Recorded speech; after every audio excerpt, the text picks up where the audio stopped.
आता इतकं सगळं तंत्रज्ञान आहे, हे सगळ्या गोष्टी विचार करा तर शिवाजी महाराजांकडे जे आजचं तंत्रज्ञान असतं काय झालं असतं, त्यांनी जगावर राज्य केलं असतं, लक्षात घ्या. आणि आपण काय करतोय, दुसऱ्यांचे स्टेटस बघतोय. आपला जन्म दुसऱ्यांचे स्टेटस बघण्यासाठी झालेला नाही, आपला जन्म स्वतःचा स्टेटस घडवण्यासाठी झालेला आहे.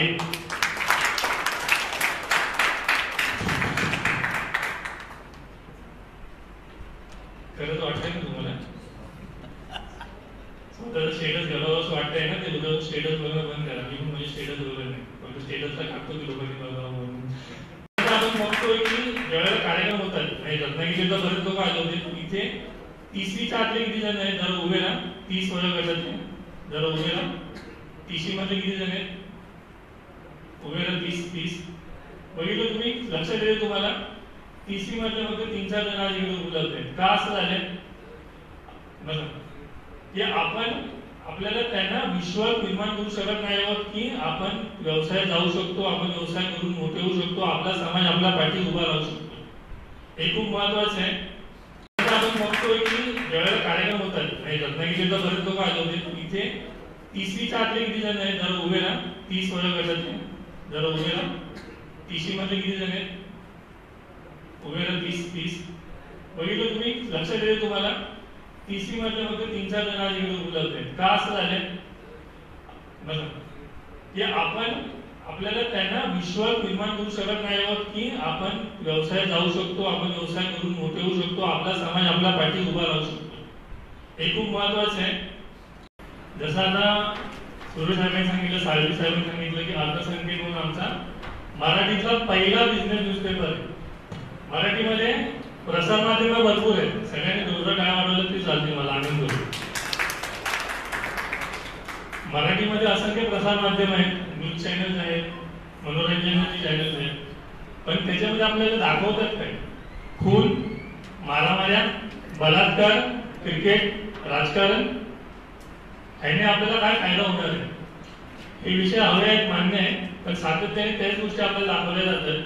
पैसा कसा रमवायचा, पैसा कसा वाढवायचा, व्यवसाय कसा करायचा, व्यवसाय कसा वाढवायचा, याच्याबद्दल मराठी समाजामध्ये कुठल्याही प्रकारचा प्रसार माध्यम मदत करत नाही, माहिती देत नाही, न्यूजपेपर असो, न्यूज चॅनल असो.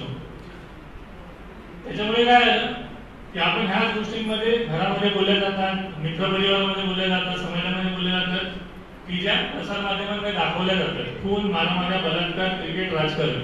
आपल्यासाठी आयुष्य तेवढंच बनून गेलं.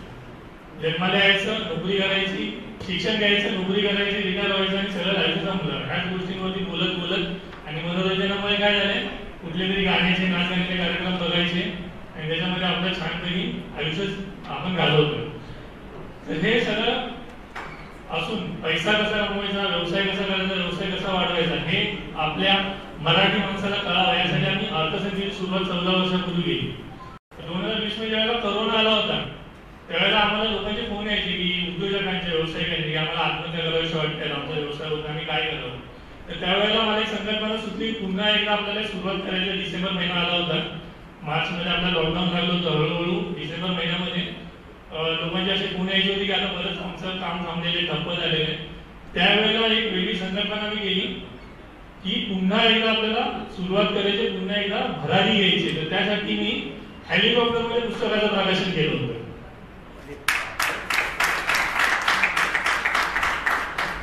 ही महाराष्ट्राचा लोकप्रिय ब्रँड आमचा एक कार्यक्रम होता, त्याच्यामध्ये आम्ही चित्रे, जसं म्हणतो वामनरी पेढे, यांची स्टोऱ्या घेतल्या होत्या.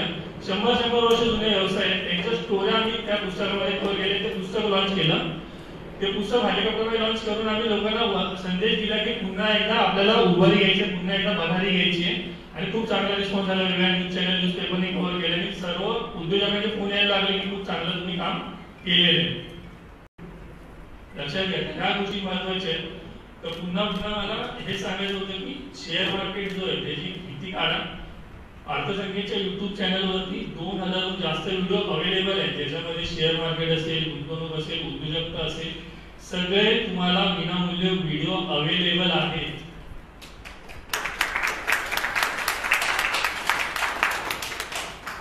ज्या मोठ्या लोकांची तुम्हाला मी नावं घेऊन सांगितली त्या सगळ्यांचं मार्गदर्शन तिथे उपलब्ध आहे. माझं आणि माझी पत्नी रचना तिचं पुस्तक गुंतवणुकीवरती उद्योजकतेवरती उपलब्ध आहे. जसे मगाशी म्हटले की आम्ही कोरोनामध्ये डिसेंबर महिन्यामध्ये हेलिकॉप्टरमध्ये पुस्तक प्रकाशन करून वर्ल्ड रेकॉर्ड केला मी त्यावेळेला. त्याच्याच पुढच्या वेळी फेब्रुवारी महिन्यामध्ये आम्ही रायगडावरती जाऊन दुसरं पुस्तकाचं प्रकाशन केलं. तेच कारण मराठी भाषा दिनानिमित्त शिवाजी महाराजांनी मराठी भाषा शुद्धीकरणाचं खूप मोठं कार्य केलं, पण आपल्याला त्या गोष्टी माहिती नसतात. पण त्यांनी उद्योजकांना प्रोत्साहन देण्याचं सुद्धा काम केलं. जसं आपण शाहू महाराजांबद्दल बोलतोय, त्यांनी सुद्धा उद्योजकता वाढवण्यासाठी खूप मोठं काम केलं, जे मागाशी सांगितलेलं तुम्हाला. तर त्या लोकांचा आदर्श आपल्या समोर असला पाहिजे आणि काळाची गरज आहे. आज जर एकटी चांगली वास्तू मराठा समाजाने उभी केलेली आहे, तिथे आपण आज कार्यक्रम करतो. आज एक नवीन पर्व सुरू केलेलं आहे व्यावसायिकांसाठी संघाने. आपण ज्यावेळी एखादं मंडळ म्हणतो समाजाचं, त्यावेळी तिकडे काय असतं बऱ्याचदा वधूवर सूचक मंडळ. लोकांचा काय दृष्टिकोन असतो की एक समाजाचं मंडळ म्हणजे तिकडे काय लग्न लावले जातील, काहीतरी कार्यक्रम सांस्कृतिक घडतील. पण हे खूप मोठं पाऊल उचलले त्यांनी की समाजासाठी उद्योजक निर्माण करण्यासाठी त्यांनी आज मीट तयार केलेली. तर एक जोरदार काळ त्यांच्यासाठी होऊन जाऊन. आमचं काम काय, जसं मला सांगितलं की आम्ही उद्योजकतेबद्दल गुंतवणुकीबद्दल माहिती देतो, पण आम्ही उद्योजकांना सेलिब्रिटी केलेले. आपण काय करतो, नेते, अभिनेते आणि खेळाडू ह्यांना आपण कुठेतरी सेलिब्रिटी समजायला लागतो. पण खरंच काम कोण करत असतं समाजामध्ये? उद्योजक. जसं सुरेश साहेब म्हटले की नोकरी करण्यापेक्षा नोकरी देणारे बनला तर तुम्ही समाजाला मदत करता. तर उद्योजक हे करत असतात, ते खरोखर समाजामध्ये बदल घडवत असतात, स्वतःचं काम सुद्धा करतात, त्या व्यतिरिक्त नोकरी सुद्धा देतात आणि समाजामध्ये चांगले बदल घडवतात. त्यासाठी आम्ही उद्योजकांना सेलिब्रिटी बनवले, कारण त्यांच्यामुळे खरोखर गोष्टी घडत असतात. टाटा असो, अंबानी असो, किंवा आता जसे सुरेश साहेबांनी की रत्नागिरीला आले होते मराठा महासंमेलनाला. रत्नागिरीच्या मराठा महासंमेलनाला खूप सुंदर कार्यक्रम झाला होता. त्याचे फोटो व्हिडिओ सुद्धा अवेलेबल असेल, ते व्हिडिओ नक्की बघा. यशस्वी मराठा उद्योजक तिकडे आले होते. 100, 200, 500 कोटीचे 2-2.5 हजाराच्या वर लोक आले होते. आणि तिथे खरोखर दिसलं होतं की मराठा समाज किती चांगल्या प्रकारे व्यावसायिक आहे, उद्योजक आहे. तर अर्थसंख्येचं काम काय की अप्रसिद्ध लोकांना प्रसिद्ध करायचं, प्रसिद्ध लोकांना सुप्रसिद्ध करायचं. आणि सुप्रसिद्ध जे मराठी उद्योजक आहेत, पण तुम्ही ज्या उद्योजकाचं नाव घ्याल, पितांबरी असो, वामनहरी पेढे असो, चितळे असो, हनुमंतराव गायकवाड असो, त्या सगळ्यांना आम्ही सर्वसामान्यांसमोर आणण्याचं काम केलेलं आहे. अक्षरशः दुबईवरून मसाला किंग धनंजय दाता, जे आज 10,000 कोटी 15,000 कोटीचा व्यवसाय आहे, त्यांना सुद्धा आम्ही लोकांसमोर आणण्याचं काम केलंय. का सगळ्यांनी टाळ्या वाजवायला आनंद दिला की आम्ही जे काम करतो ते तुम्ही टाळ्या वाजवलं तर त्याला नक्की आम्हाला प्रोत्साहन मिळेल. आम्ही जे काम करतो चांगलं काहीतरी करतोय. ह्या लोकांना भेटणं अवघड असतं. पितांबरी आज इकडे बाजूलाच आहे तुमच्या इकडे, पण प्रभुदेसाई सरांना भेटणं सोपं नाही. 300-400 कोटीचा व्यवसाय आहे, त्या व्यक्तीला भेटणं, त्याला लोकांसमोर आणणं, त्यांचं स्ट्रगल लोकांसमोर आणणं हे काम आम्ही करतो. मराठ्यांचं राज्य म्हणजे संपूर्ण जे काही शिवाजी महाराजांनी सुरू केलं होतं ते जवळपास 175 वर्ष होतं. किती होतं? 175 वर्ष. आपल्याला माहिती नसतं, आपल्याला शिवाजी महाराज संभाजी महाराज माहिती नसतं, आपण अभ्यास नाही करत. आपण ते सोशल मीडियावरच्या युनिव्हर्सिटीचा अभ्यास चालू असतो आपला. 175 वर्ष शिवाजी महाराजांनी चालू केल्यानंतर पेशव्यांपर्यंत संपेपर्यंत मराठ्यांनी 3/4 भारतावरती राज्य केलं होतं. दिल्लीच्या वरती सुद्धा मराठ्यांचं राज्य होतं. तो मराठा जर एवढी रिस्क घेऊ शकतो, जो भारतावर राज्य करू शकतो, तो का नोकरीमध्ये अडकलेला आहे?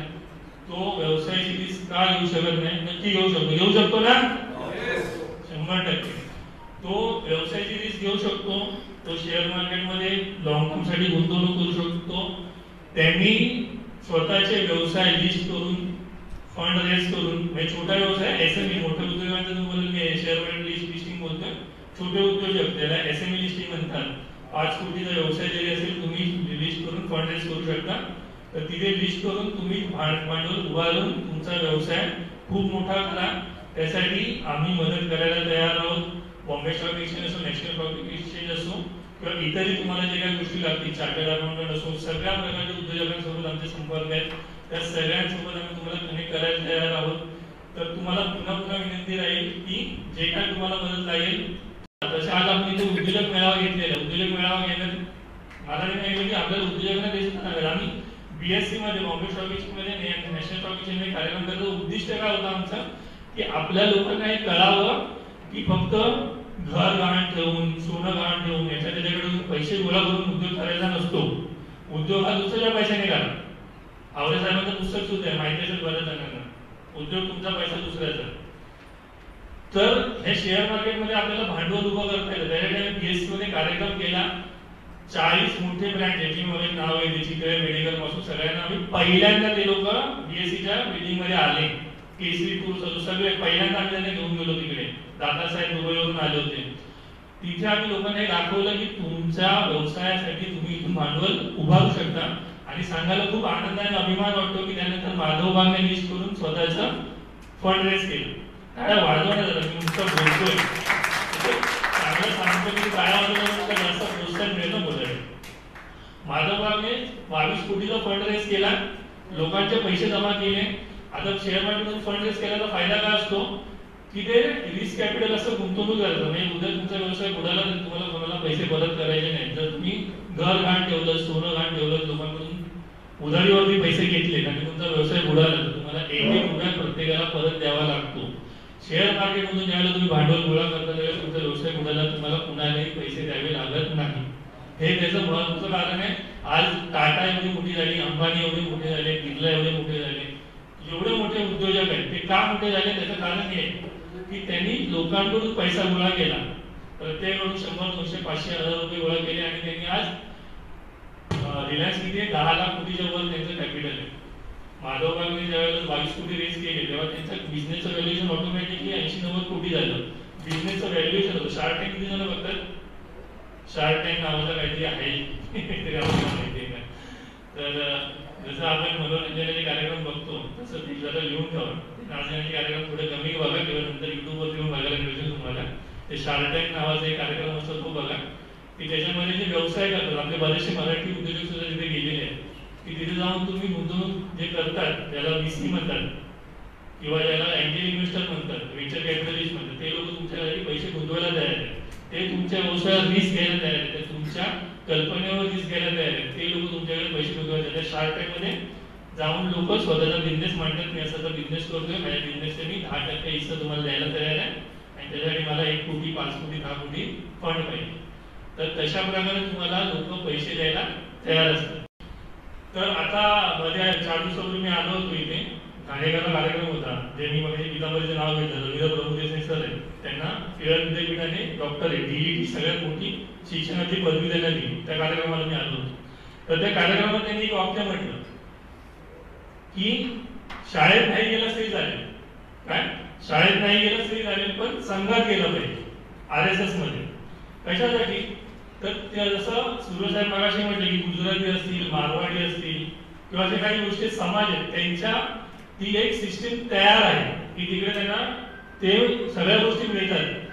तसं माझं म्हणणं सूर्यसाहेब, साळवी साहेब किंवा इथे जे काही मान्यवर उपस्थित आहेत तसं आपलं मराठा समाजाचं एक जागतिक व्यासपीठ करायचं आहे. जसं चितो आहे जैन समाजाचं, जसं प्रभुदेसाई म्हटलं की संघात गेलं पाहिजे तसं मराठा समाजाने स्वतःचं एक जागतिक व्यासपीठ केलं पाहिजे. जागतिक मराठा समाजसंघ म्हणून जसं आपण सूर्यसाहेब म्हणाले की तिथे आपल्याला समाजातून पैसा मिळेल, वेळ मिळेल, मार्गदर्शन मिळेल, सगळ्या गोष्टी आपल्याकडे अवेलेबल आहेत. जगभर मराठा समाज पोहोचलेला आहे.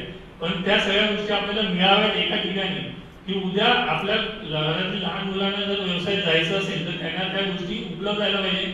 आज मारवाडी समाजामध्ये मॅक्झिमम लोक CA बनतात का? कारण त्यांची जी सिस्टम आहे त्यांच्याकडे गावातून इथे आल्यावरती राहायची, खायची, शिक्षणाची सगळी सोय करून दिलेली. जैन समाजामध्ये सगळ्या गोष्टी घडतात, आपल्या समाजामध्ये काय घडत नाही.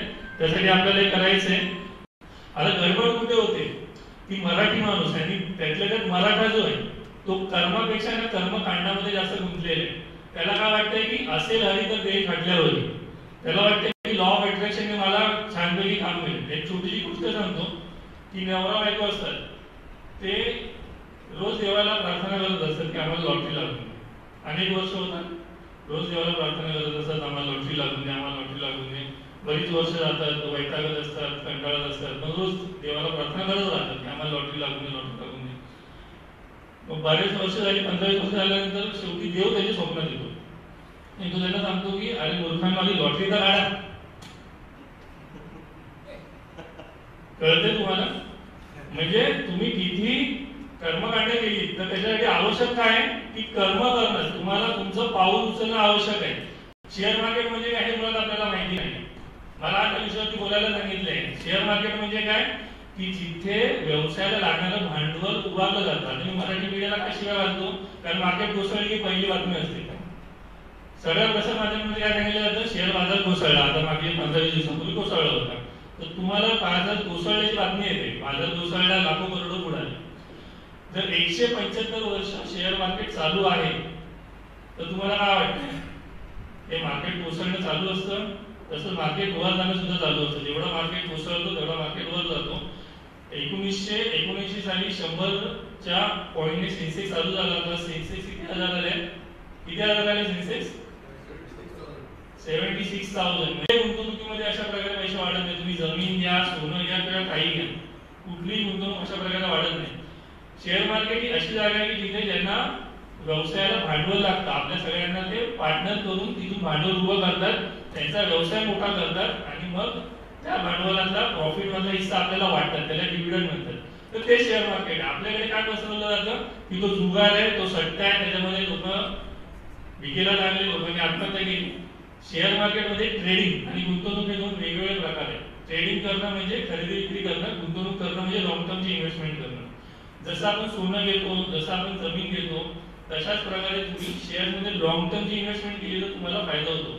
मी स्वतः काल शेअर मार्केटमध्ये आलो, कारण माझे स्वतःचे कॉमर्स क्लासेस होते. मी 18 वर्ष कॉमर्स क्लासेस चालू केले. का, कारण मी जसं म्हटलं की एक लोअर मिडल क्लास घरातून मी आलेलो आहे. वडील रेल्वे नोकरीला होती, 4 भावंड होतो, 40 राहायचो बायकायला. फक्त काय जे चाललंय ते चाललंय इतकंच, तिकडे फारसा पैसा येत नव्हता. तर मी क्लास चालू केल्यानंतर 11वी-12वी मुलांना शेअर मार्केट हा विषय आला. किती जण आता शेअर मार्केटमध्ये इन्व्हेस्ट करतात, तर हात वर करा.